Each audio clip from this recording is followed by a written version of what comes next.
Bihar board से संबंधित सूचनाओं के लिए सब्सक्राइब करें हमारा चैनल।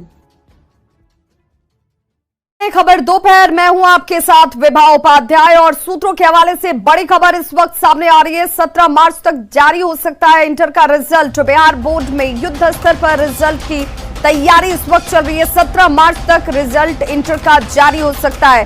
कल से टॉपर्स वेरिफिकेशन का काम शुरू हो जाएगा।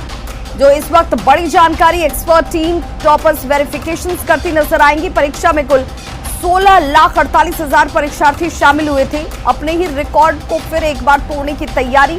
1 से लेकर 14 फरवरी तक परीक्षाएं आयोजित हुई थी। 16,48,000 परीक्षार्थी इस परीक्षा में शामिल हुए।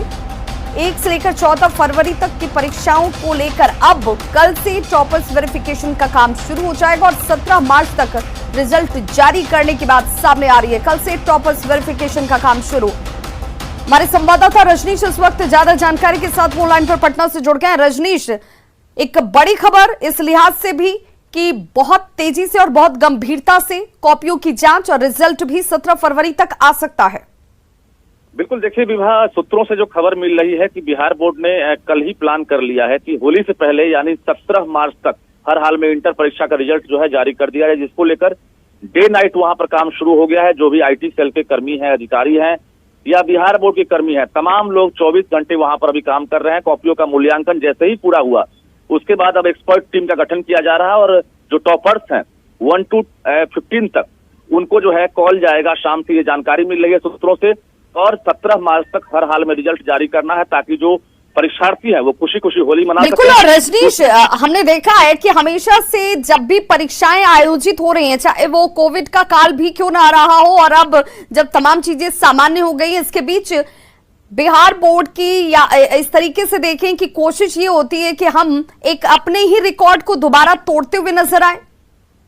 बिल्कुल, देखिए बिहार विद्यालय परीक्षा समिति 2017 के बाद लगातार जो है वो इम्प्रूवमेंट जोन में एक तरह से कहिए साबित हो रहा है और कई स्टेट ने इसे फॉलो किया है।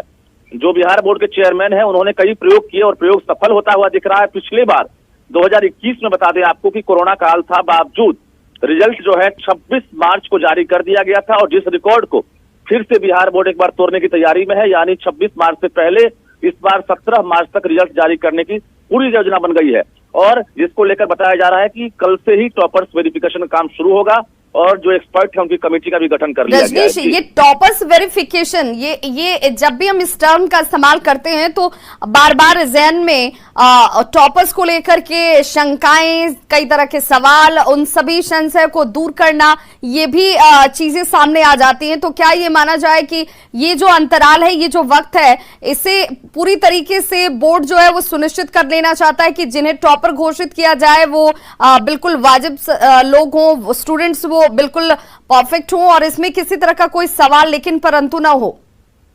देखिए, पूरी एक तरह से कहिए पूरे देश भर में बिहार बोर्ड जो है उसके कारनामे जो है वो सुर्खियों में आए थे। 2016 में टॉपर्स घोटाला हुआ था और रूबी राय का जो प्रकरण सामने आया था उसके बाद जैसे ही बिहार बोर्ड के अध्यक्ष आनंद किशोर ने पद संभाला उसके बाद कई प्रयोग हुए हैं और बता दें आपको कि बिहार का जो एक तरह से कहिए बिहार बोर्ड पर जो काला धब्बा लगा था उस धब्बा को मिटाने का पूरा प्रयास किया गया और टॉपर्स में किसी तरह का कोई सवाल नहीं उठे, चाहे वो टॉपर गणेश जो आर्ट्स का टॉपर था या रूबी राय जो आर्ट्स की टॉपर थी, सौरभ जो साइंस का टॉपर था, सबने देखा है। तो टॉपर्स वेरिफिकेशन करने का मतलब यही है कि जो एक्चुअल यानी फुल प्रूफ जो कैंडिडेट है वो एग्जाम दिए हैं कि नहीं, उनका जो नंबर आया है वो सही है कि नहीं, तमाम चीजें एक्सपर्ट जो है एक तरह से इंटरव्यू मोड में जो है सवाल हम पूछेंगे। उसके बाद जो है टॉपर्स का चयन होगा और फिर से रिजल्ट जारी होगा। जी बिल्कुल, तो उस पुराने काले धब्बे से बिहार की छवि को निकालने को लेकर लगातार जो इस वक्त एक्सपेरिमेंट्स किए जा रहे हैं वो अभी इस कोरोना काल में भी काफी सफल होते हुए नजर आ रहे और एक बार फिर से इसीलिए बोर्ड की कोशिश है कि अपने ही रिकॉर्ड को